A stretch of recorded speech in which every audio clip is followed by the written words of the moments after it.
Hello বন্ধুরা, আজকে একটা নতুন রেসিপি নিয়ে হাজির হয়েছি। রেসিপিটার নাম হচ্ছে আমি পাতাকপি দিয়ে কাতল মাছের মাথা রান্না করেছি।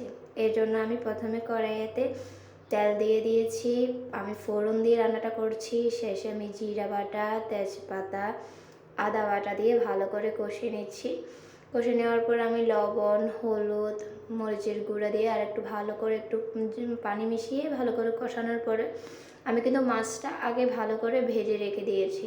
মাছ, আলু আর পাতাকপিটাকে আমি একটু হালকা ভাপ দিয়ে সিদ্ধ করে রেখেছি।